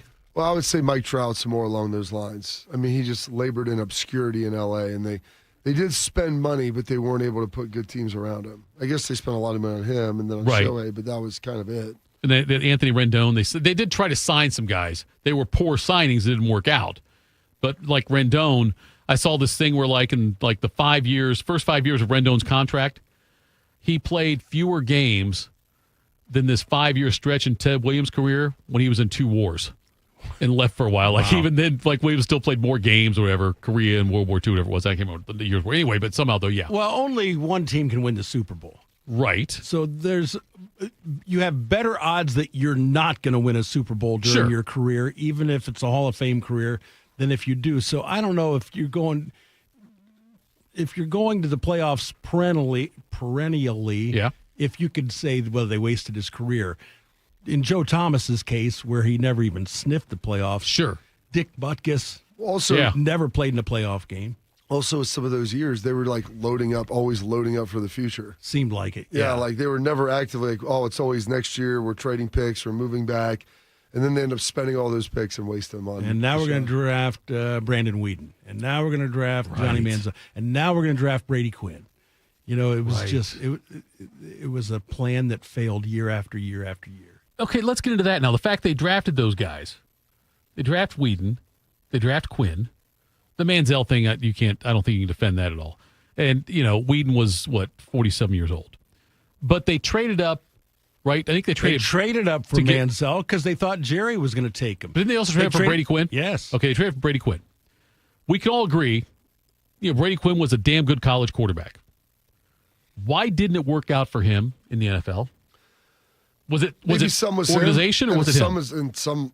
Tell me a quarterback that it's worked out for in Cleveland. Oh, yeah, that's what I'm saying. But like I could tell you, Manziel, total head case. No, but I actually thought when Brady Quinn left Cleveland, he was still going to have an NFL career. I thought he would still be successful. Right. And that's what I'm saying. I think that there were elements of that. He didn't get developed as much early in his career in the NFL.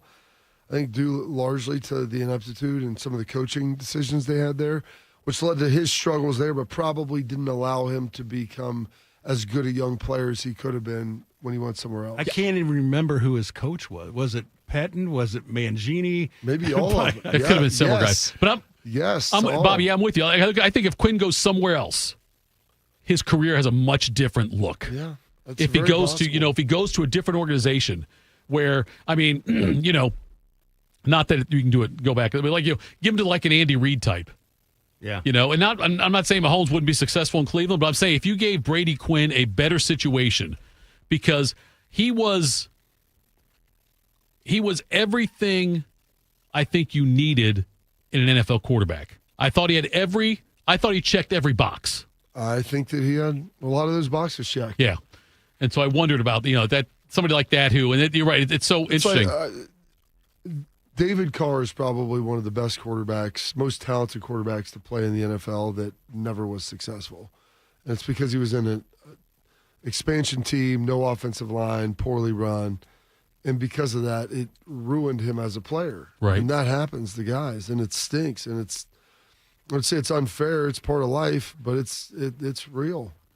Yeah, the teams that invest the most smartly in the staff. And I'm not saying Andy Reid could turn anybody into Mahomes, because Mahomes certainly has an enormous skill set. But you put somebody like that, or put him with Shanahan in San Francisco, things like that. You put them in situations like that. It'll drastically could change someone's career path and where they go. And there are certain quarterbacks that haven't done it. And I don't know how we got on that subject. So I was talking about the Joe Thomas thing and Myles Garrett. But does Myles Garrett have to make it to a Super Bowl? To what? Make the Hall of Fame? No, say that he's going to be in the Hall of Fame. But to say that his career has not been, his prime wasn't wasted. Well, that's to make a Super Bowl, but they need to be a viable contender. Winning or losing the games is not, unless there's gross ineptitude in a game. For me, it's more along the lines of, are you a viable contender entering the season? Right. There's injuries. Things always happen. I can't tell you how it all works. But do you have a good coaching staff in place, and if you build a good roster? That's really more it. I think position matters too. If you were a quarterback and never made the playoffs, that's a disaster. You would never go to the Hall of Fame. Like I mentioned earlier, Butkus, my whole life until Lawrence Taylor came along, it was almost consensus. Butkus is the greatest linebacker that ever lived. Right. And he never went to a playoff game. But obviously he was a Hall of Famer. You couldn't get away with that as a quarterback. Archie Manning was a great quarterback. Right. But never. Couldn't win. And you had Butkus and Sayers on the same team back then. Yeah. With the same draft, I think, actually. They might have drafted the same draft. I don't know. We'll have to disprove that during the break. Really? Because Billy Hamilton had 7 stolen bases in the game in 1894. You're the smartest man I know. Honestly. Whatever. Coming up next, Ryan Day got his first 2028 commit. How much can you know this far out. That's next. Morning Juice. And we're live here outside the Perez family home, just waiting for and there they go. Almost on time this morning. Mom is coming out the front door strong with a double-arm kid carry. Looks like Dad has the bags. Daughter is bringing up the rear. Oh, but the diaper bag wasn't closed. Diapers and toys are everywhere. Ooh, but Mom has just nailed the perfect car seat buckle for the toddler. And now the eldest daughter, who looks to be about 9 or 10, has secured herself in the booster seat. Dad zips the bag closed, and they're off. But looks like Mom doesn't realize her coffee cup is still on the roof of the car. And there it goes. Oh, that's a shame. That mug was a fam favorite. Don't sweat the small stuff. Just nail the big stuff. Like making sure your kids are buckled correctly in the right seat for their age and size. Learn more at nhtsa.gov/the right seat. Visit nhtsa.gov/the right seat. Brought to you by NHTSA and the Ad Council. My son Ian was diagnosed with a brain tumor at the age of 16 months. The outlook was pretty rough. I mean, it was, we had no hope until St. Jude rescued us. I mean, they saved him. To this date, we are 12 years into this journey, and from day one, we've never once seen a bill. It gave us the peace of mind to know that we're there with our son, and we're gonna beat cancer together. Now, he is doing really, really well. He's alive because of what St. Jude has done. He's here because of the doctors who came before, their blood, their sweat, their tears, the knowledge accumulated and shared, with everyone else around the world. This is how we get rid of this, how we help kids beat cancer all over. It's the future. Together, we will make cures possible for every child everywhere. Learn more at stjude.org.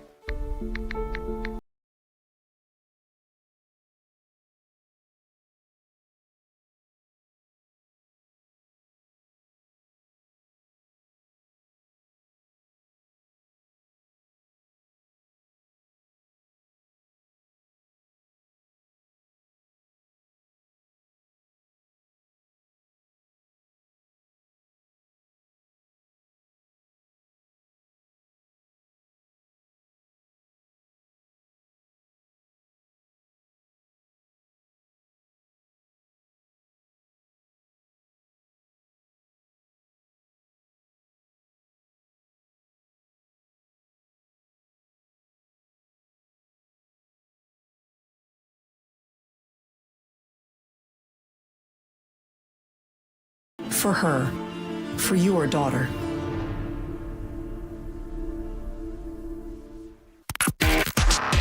Attack and dominate, YouTubers. You're locked into the Morning Juice. All right, Morning Juice. Thank you for spending time with us. Thank you in the chat as well. Appreciate you guys always being a part of this every day with our program here. Bobby? There was someone in the chat that said Jeff Thidoff is the best part of the fan. It wasn't even a burner account.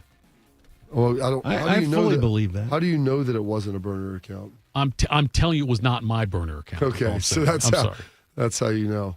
Do you really think anybody in my family would create a burner account and do that, Bobby? Maybe your dad. You think my dad likes me enough to do that? Did you have a good Father's Day? Did you call your dad on Father's Day? I texted him. What? You didn't call him? Listen. You didn't go see him? Listen. You sat on the couch? No, I didn't sit. Well, Your there's a friend's lives house. in town. In town-ish.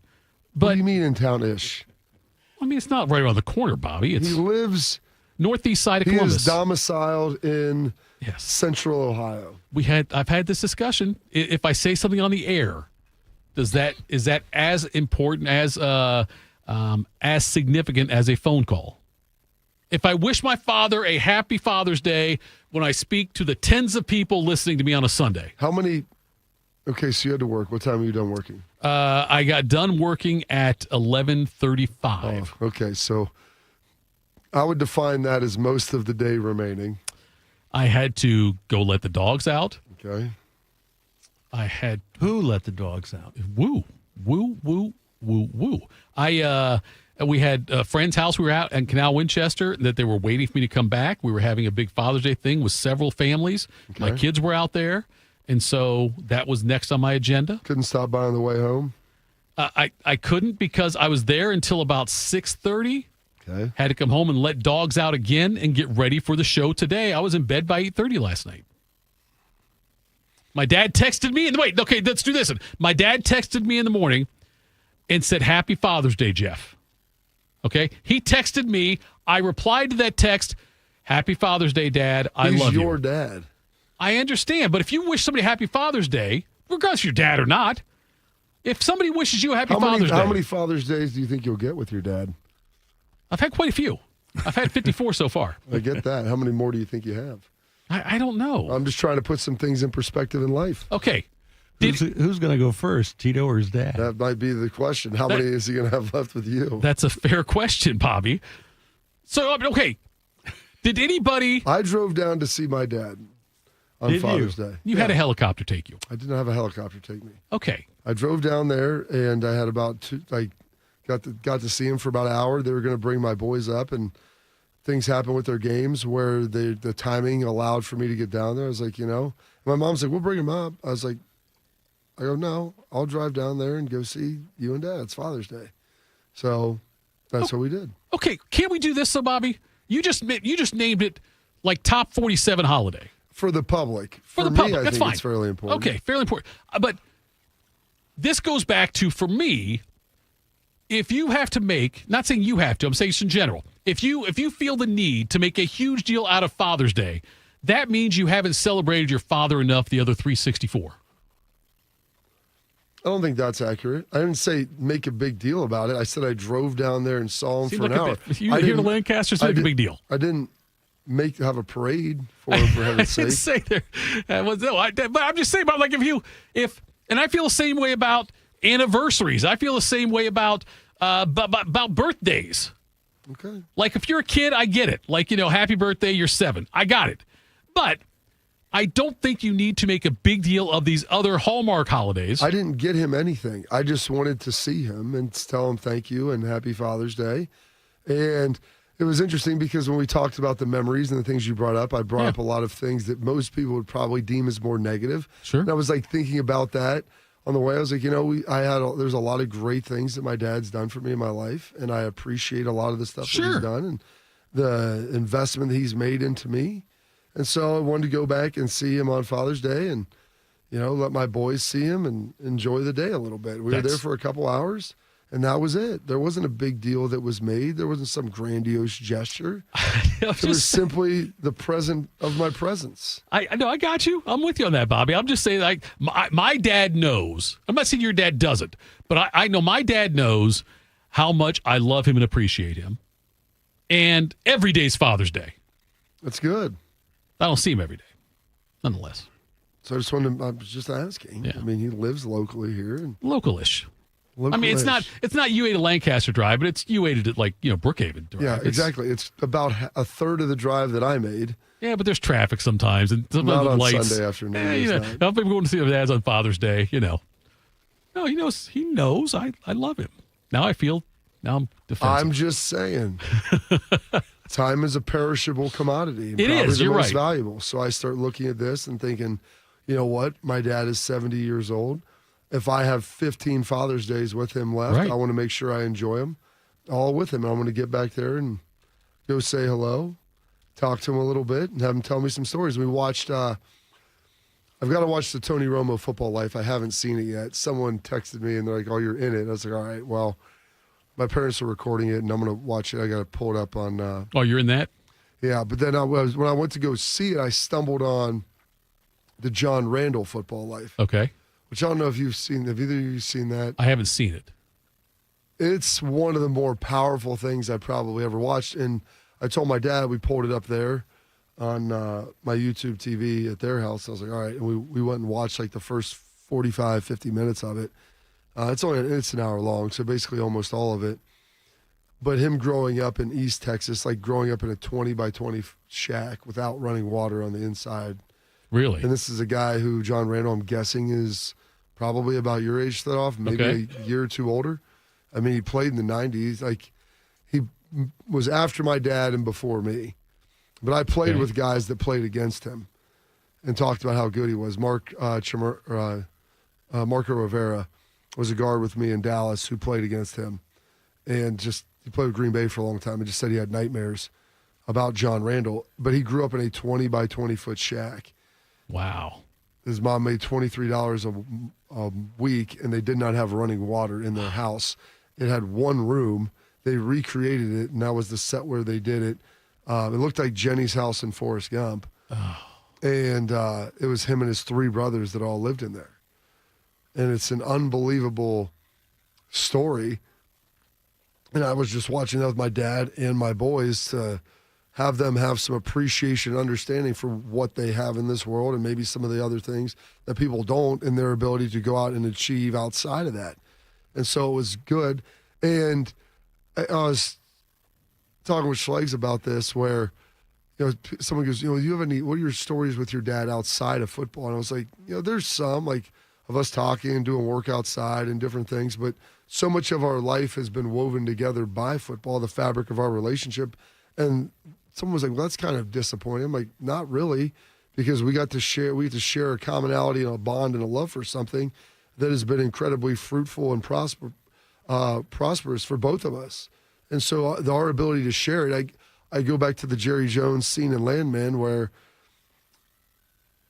he got to be a part of my life, and I got to be a part of his more than we ever would have otherwise through the vehicle of football and sport. So that is what has tied us, no different than people having a family business and working together.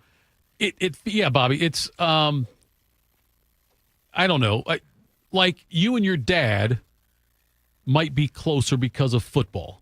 Yeah. There's a lot of fathers and sons, fathers and daughters, whatever, that don't have a bond like that over something. You know what I mean? Like, it could be because they're different people. And so, the daughter, the son might be into this and the father has no interest in that. And it makes it more difficult to bond. But the fact you have that connection with your dad, I got to believe it improves. Yeah. And the sports thing for me too, even though, as evidenced by my hitless softball season at the age of 7, we still had a bond over sports. Yeah. And you can enjoy watching it and being around it and doing all those things. And that can be the connectivity that you have. But like some of the greatest memories I have with my dad are me, not really even just playing for him, but then when I went back and coached with him on his staff for about 7 years, that was some of the greatest memories that I ever had, were spending those nights with him, Friday nights with my boys around and my daughter at some points, and just spending that time with him and me as an adult together. And so and that was all there. I mean, no different than people having a family business. Like, that was our family business. Elijah Hall, 2028 running back out of Tampa, Florida, Blake High School, has committed to the Buckeyes after his freshman year here. And obviously with nothing's signed yet, he could always change. People are still going to recruit him. All those things are true. But he's a running back in the 2028 class, and he did commit. He's 5'11", 195. And, as a freshman? Wow. So he's class of 2028, had more than, he's going into a sophomore year now, I guess. Yeah. So I'm curious, Bobby, on this. And you've played football. You've seen other guys that are freshmen, sophomores, whatever, high school, or like when they're at that age, at that stage. Can you tell that early? I think with some people you can. But like here's the worry. Okay. Is that guys play really well early on, and they've had this happen. Yeah. And then they get really complacent, don't work, and cap out, I guess, if you will, or even regress. And that's happened. They've seen that happen. And sometimes when guys are committed and then decommit to and go to another school, and maybe they've been committed for like a year or two. Right. And I'll ask around. I was like, was that a good thing or a bad thing? Sure. And there's a handful of times, and sometimes more often than not, they're like, yeah, he did not develop the way that we would have hoped. And most of that is character-based more than it is physically based. And they kind of just plateau and flatline, and you're like, they stopped working. So there's nothing binding here. Ohio State doesn't have to give him a scholarship, and he can always go somewhere else and all that. But I was trying to think in my mind, like, you see this kid as a freshman in high school. Yeah. And You're trying to project what he's going to look like in 4 years or 3, whatever it's going to be at that point. I saw Sonny Stiles as a freshman in high school. And you knew then. I could tell then. I mean, unless he just turned out to be a huge POS as a person, but I probably wasn't going to be the case given his family. I was like, this guy's going to be a big-time college football player, assuming this is what he loves and he wants to work hard, which both of those assumptions were correct. Do you think it's harder to project a high school freshman into what they'll be like as a college freshman or a college freshman and what he'll be like as an NFL player? Probably college to NFL, Really? generally. Yeah. But I would say it's about probably the same level of difficulty because you have the same inherent traps. Now, maybe less now than before with NIL and some other things, and guys are more professionalized than ever before, so it's not like, you get to be too good, stop working. A lot of these guys just, they got there because of that, so they keep doing it and they're getting paid, and so those are all motivations that they have. But I would say, looking at Maurice Clarett, I thought that this guy, oh God, yeah, as a freshman, I was like, this guy is an NFL running back. Yeah, as a freshman in college, and you probably could have said that about him in high school, that he was going to be a big time college running back, and I think he would have been that had he not had his other off the field issues. And then even when he did get his chance, it's been well documented how that went and how he squandered that. And he talks openly about it. But as a freshman, I was like, this is the most talented running back I've ever seen as a true freshman. And like at Ohio State, I was like, this is the best guy I've ever seen in my life. God, I remember watching his first game in college and how from the time. So do I. He had a different view. But from the time he started, like just the first few times someone carried the ball, I was like, this dude's different. He's a different kind of player. But I wonder like how it worked about when you look at, so you mentioned Sonny Stiles, and I'm not going to actually mention any names out here, but have there been a number of guys or other guys you can think of? I said, guy you thought was great as a freshman or saw as a freshman in high school that you said this guy's going to be really good and then didn't? I'll have to think about that. There are some guys who I saw like recruiting film. I would like to see everybody like that in person. Right. That's why I know they want people to go to camps and do other things. There's times I've seen guys on film look really good as freshmen or in high school or college. Right. And then by the time they get to their junior year, I'm like, their film isn't as good anymore. Like they're not as good as they used to be, or they never improved at the growth track you thought they would. And to tie it back to what we talked about with the Brady Quinn in the draft, where you get taken and who the people are that are developing you, you could almost use that same thing when it comes to the way players develop in college. Yeah. When absolutely. you look at that, it's like if you get into a situation where either there's a turmoil and a turnover with the coaching staff and things like that, because I'm sure people thought very early on that Todd Marinovich was going to be a stud, like early on in high school. But then because of all the other stuff, personal-wise going on with him and just the way... That's part of it. You get a sense for that if you get to meet people and you watch them and you see how they act and interact. And it's funny, Nick Saban has said this publicly. He goes, I've never had a coach call me and ask me how good a player was. Really? Yeah. Because they've never asked about the on-field stuff. They may ask about position versatility and some other kind of things like that. He goes, sure. What they're asking about is what you are as a human. Right. That's what they want to know. Because that's the stuff. They can see everything else. They've got tape. Yeah, tangible, you can watch and see this. But if you watch somebody at practice, you see the interactions, you can get a pretty good sense of some of the other stuff as well. The fact Ohio State offered this kid, and they offered him, back on May 2nd when they offered him, this Elijah Hall kid from Tampa, Florida. In my mind, I know it's the answer really, Bobby, is a combination of things, but I wonder how much of it's based on skill and how much is based on what kind of person they think he is. But I'm sure it's a combination. The skill has to be there. They've got to look at you and say you meet the requisite level of physical attributes, the traits that we're looking for, your ability to spin the football and all those other things, the height, the speed, some of that. And then also it's like looking at him, shaking the young man's hand and figuring out what he is as a human being. I mean, I was over there with some visits like this weekend, and one of the guys I talked to, I met with his family earlier, and his brother was in town. his brother played at a very prestigious academic institution. We started talking. He works in finance in New York. I'm like, okay, now I understand how all this fits together. Your parents seem like rock solid people.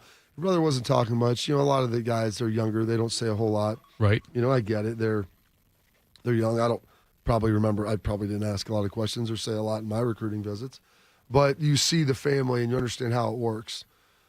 Because usually the apples are dropping under the tree. Right. Okay. Yeah. They may roll out a little bit, but a lot of times they're staying in the shade. When it comes to Claret, and there's certainly been situations where Ohio State, and all across their sports.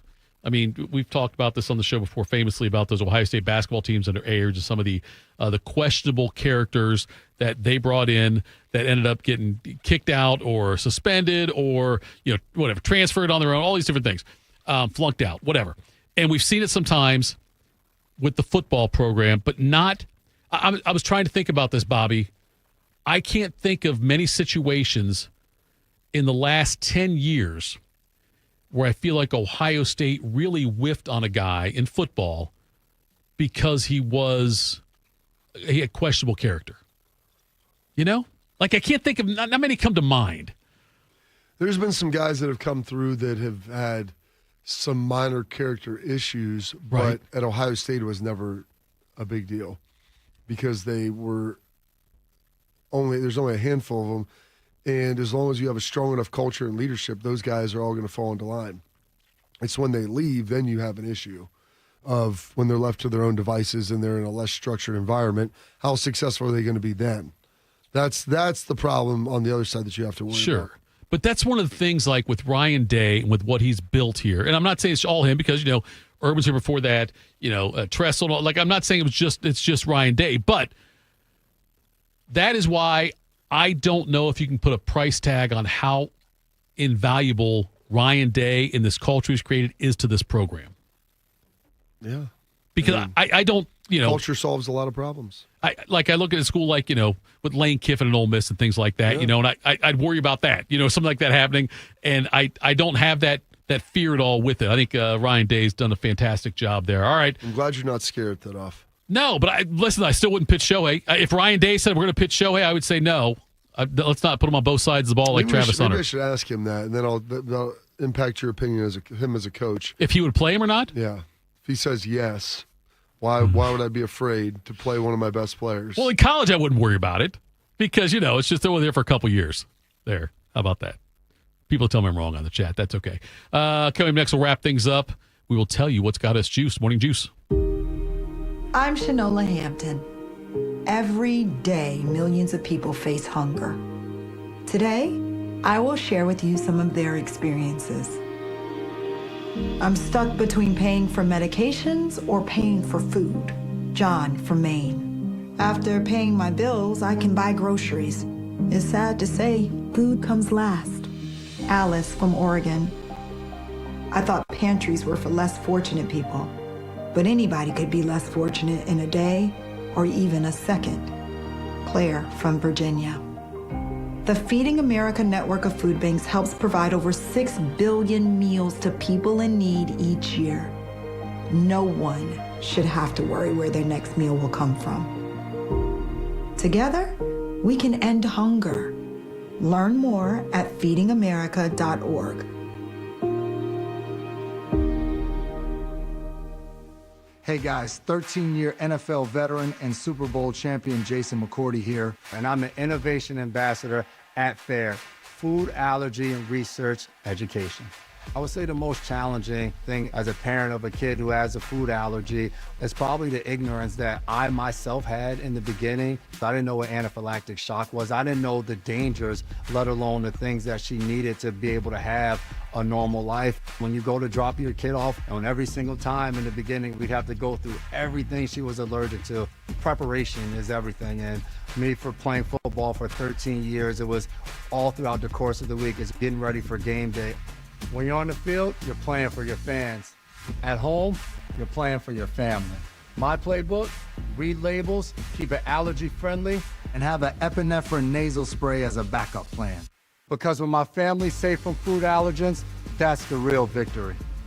Visit foodallergy.org to learn more. It's been a real journey since 2014 when I first had my injury. I realized that my home was just not working for me and that it was time to ask for help. Homes for Our Troops is really giving me my life back.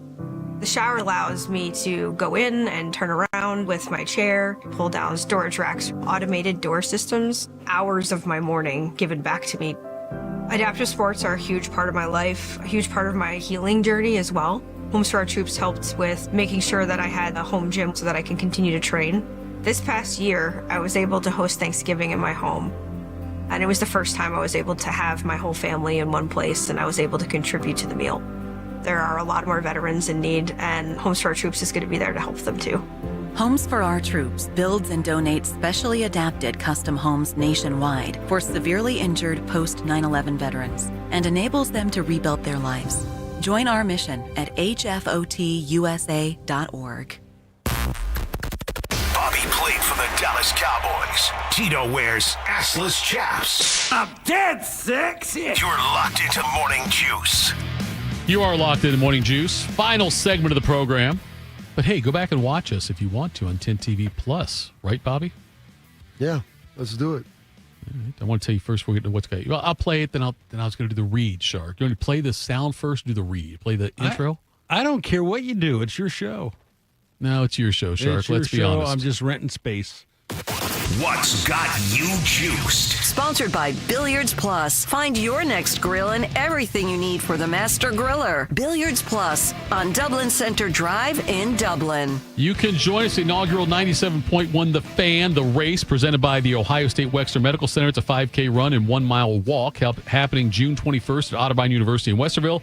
Some, not all, some of your favorite fan personalities will be there. Sorry, Mark, I won't be. Not you, Mark. The Mark in the chat who said I'm the only thing he likes on the fan, or the best thing on the fan. Tyvis Powell will be there. Common Man, T-Bone, Eric Reeser, and more. And yes, 10 TV's Adam King will be running the race in a suit and tie. Every participant gets a... What do you get, Bobby? Every participant, what do you think they get? You get a participation medal. They get a finisher's medal. Participation sounds a lot weaker. Finisher's medal. Well, they said every participant gets a finisher's medal. So you don't think if they don't finish, do you think they still get a medal? Well, it's called a finisher's medal. Right. They also get a race shirt, free photos, awesome gifts from Logan Services and Raising Cane's. The inaugural 97.1 The Fan. The race is presented by the Ohio State Wexner Medical Center, sponsored by Impact Health and Wellness, specializing in regenerative medicine, weight loss, and hormone therapy to help define your wellness goals. Sign up today at 971thefan.com. It is Monday, Bobby, so I assume one of the three of us goes first. Yeah. It would be me. Yes. And no one is a finisher quite like you. That's Shark said they bring you in to finish them off. That's what I am, yes. Call into the bullpen. That's why you get that big medal around your neck. That's what, dude, you have no idea. I got a gold medal tattooed on me because I got tired of wearing them around.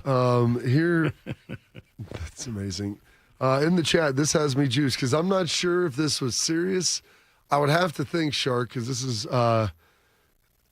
Jaron threw in the chat. I think Shark. I think it's Garen. Is it Garen? Yeah. Jaron. I think Shark needs to be presented with Reds tickets as a retirement gift. Now, I don't know if that's a trolling. That's trolling. They listen a lot. Yeah. That hurt me. All of a sudden, you win the Ohio Cup for the first time in a decade, and let's just poop on the tribe. The Reds have got a few World Series lately. Lately? What? Yes. Lately? Since 75. They've got a few, right? How many? Okay. How many do your Guardian Indians? Okay. 0, but they have 0. You have 0 in the last 24 years. I'm just saying. 34 years. Excuse me. I'm just saying. The Reds have wasted, since we were talking, the Reds have wasted a lot of seasons since 1934. The Guardians and Indians wasted David Bell's managerial That's what they career. did. You're right. Yeah. Guardians, Indians, not nearly as many. Only a handful, I would say. The rest have been very competitive. What's got me juiced? Nice Father's Day weekend. It was sunny. Did it rain up by you, Shark? Yes. What do you mean it was sunny? It didn't rain at all at Arlington. I was at the pool Saturday and Sunday. It looked like it was going to rain. Come on. I'm dead serious. And then I watched. It was like the clouds went around it. I could see it raining in other parts. They said more of it went north. It was actually pretty nice. We hung out at the pool Saturday, hung out at the pool Sunday evening as well. My wife got home at about midnight, 11:30 last night from Maryland with my daughter. How'd that go? It was good. They went 3-1. The one game they lost by a goal. That was one of the better clubs, I think, in the country. So they felt pretty good. The boys, not quite as good. My son Cullen's team, New Albany, didn't play very well. The first game, they've got some technical things they've got to work out. And they're a younger team. They're a 5th, 6th team. They played all 6th graders a couple times. But they didn't play hard in the one game because they knew they were going to lose with about probably halfway through the second half. And I was very upset with that. So we had a little talk with everybody about how winning is done in life and how we play hard regardless of the score, regardless of the time, regardless of the situation. You go out there and you play hard because that's what you do. And especially on a Father's Day weekend, your parents are sitting out here watching you play, giving their time and dollars to your sports career. And so the effort is the one thing that is always a non-negotiable, effort and optimism. And so that was the talk we had. And they got me juiced up about that. And you know what? They ended up playing harder in the third game and played much harder on Sunday's game as well. Outcomes didn't matter. It was when I'm watching this, we could play smarter, which would be nice, but we're going to play harder. We're going to do all the things right. We're going to jog on and jog off because nothing disgusts me more than watching people walk off a sports field. There might be a time where you cannot walk off, and so if you have the ability to jog, you're going to jog off the field and get that done. So that had me juiced. And then on Father's Day, Shark, I sent this over to you, talking about who people's heroes are. And this is Tom Brady. I think it was his last Super Bowl in New England, if I'm not mistaken. Who's my hero? It's a great question. Well, I think my dad is my hero because he's someone that I look up to every day. And my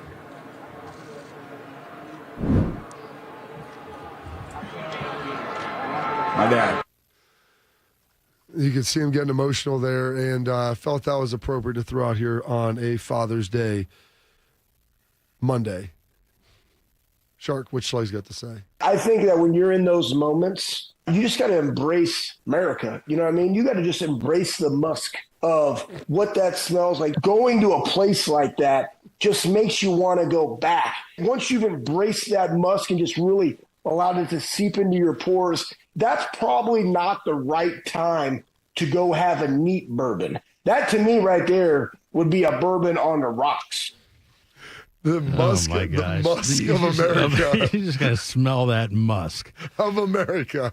My wife had a milestone birthday yesterday, and a couple of weeks ago I asked her where she wanted to go for her birthday dinner, and she said Kitchen Social. So I said, all right, I've got reservations for Saturday at 5:30 at Kitchen Social. Okay. Can at least make it 6:15? I lied. What'd you have? Because at the clubhouse at my condo community, we had a big birthday party for her. Oh, and nice. Her brothers were there from Troy, their families, and my sisters were there. My kids were there. Our kids were there, obviously. Did she go to Troy High School? She did, yep. Did she graduate with Randy Walker? No, Randy would have been older than her. You're older than her? Randy graduated with her brother, who also went to Miami. Okay. But anyway, so we're coming out of the drive, and we would turn left to go down to Bridge Park. Instead, I turned right. She said, "What are you doing?" I said, "Oh, my gosh. Silly me." And then Silly I pulled me. into the clubhouse. Failed my balance and test today. 25 people are on the front porch waving. And she said, "Oh, man, somebody's having a big party." And I said, "That somebody is you." So we surprised her. It was fantastic. She had some friends there from work and family and all that stuff. So that was fun. Josh's family, my second oldest son, Josh, he went up to Canal Park yesterday in Akron, the home of the Akron Arrows? No, Rubber Ducks, the Guardians AA team, but they were hosting the state baseball championships this weekend. And the Olentangy Braves won a state title yesterday. What is amazing about that? Liberty won football. In December, Liberty defeated Cincinnati Moeller 28-14 in the D1 state football championship game. In March, Olentangy Orange won the Division I boys state basketball championship game 56-41 over Reynoldsburg. Yesterday, Olentangy High School. The original Olentangy defeated Springboro 2-1 to win the Division I state baseball championship. According to the OHSAA, Olentangy is the first school district in the history of Ohio sports to win baseball, football, and basketball championships all in the same school calendar year. So congratulations to them. Also, just to clean up some previous business, the Bears traded with the Steelers back in 1965. Steelers gave up the third pick in the draft. All right? Butkus, third overall pick in the draft. Gale Sayers, fourth overall pick in the draft that year. What is a little surprising is that Sayers was the fifth pick in the first round by the Denver Broncos in the AFL. Butkus didn't go until the second round, ninth pick to the Chiefs in the AFL. Obviously, both chose to play with the Bears. Tito, what has you juiced? Funny you mentioned that. I remember the USFL when they had their draft. Before the NFL. 83, Marino was the number 1 overall pick. And if you remember, we used to have the NFL draft in June. I don't remember that. Which is really? hard to believe. But when the USFL came along and moved their draft up, the NFL decided I didn't know that's when it was, Otherwise, they were going to have all these great players picked off signed by the already, USFL. yeah. Wow, I didn't know that. But I remember Marino was the first pick, though, in the USFL draft that year, but the 28th pick, whatever it was, or 26th pick in the NFL draft that year. Great weekend, a lot of fun. It's always a blessing. We got we have families with people get along, other friends, I should say, with that have their families then we all get along, and the kids all get along. We can hang out.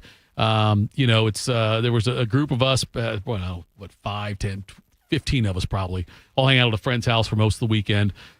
Played golf on Saturday, and then hung out Sunday and did the barbecue and things like that. So that was all good. Love doing all of those things. The golf was, it wasn't good. Shark, I shudder to say this publicly. I shot 65 on the front nine. That's awesome. Where were you playing, Oakmont? We were playing. It felt like Oakmont. I could have thrown the ball and probably been less than a 65. I haven't swung a club since the last major. And I go out there and I hit one, and it barely pops up and goes anywhere off the first tee. Then I hit it into the thick stuff and couldn't find it. Then I hit another one of the thick. I took an 11 on the first hole. Oh. And so it was like. Did you get it past the women's tee? No, not by what he's describing. I did. So I don't do that. I don't have to do that. I don't do that. I would also, by the way, if I got a hole in one, I wouldn't buy the bar around of drinks. You should buy me drinks if I get a hole in one. Another terrible take with that off. No, it's not, Bobby. Celebrate me. Why would I celebrate all of you guys if I did Celebrate me. Why would I celebrate you guys for me getting a hole in one? You were born about 40 years too early. You would have been great in this generation. No, Bobby, Celebrate me. It doesn't make any sense to me why we would. So you tell me it's like when Ohio State wins a national championship, they should give the trophy then to Notre Dame? That's not even. It's the same thing. You're not going to convince me otherwise, Bobby. Celebrate me if I do something great.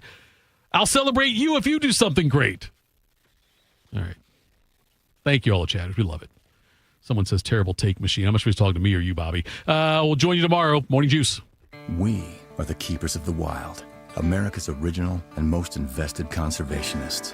For more than 80 years, we've been committed to conserving wildlife and the natural landscapes that define our nation. From rugged alpine ridgelines to peaceful tall grass prairies, we've supported the conservation of more than 36 million acres of American wildlands. Our funding has led to cleaner water, fresher air, and improved wildlife habitat. From abundant fish and waterfowl populations to robust deer and elk herds, nothing is more important than maintaining wild spaces for adventurers to explore and wildlife to thrive. We are America's hunters and target shooters, stewards of the American outdoors. America's hunters and target shooters, along with firearm, ammunition, and archery manufacturers, have invested more than $46 billion to help state fish and wildlife agencies manage and protect wildlife and wildlands across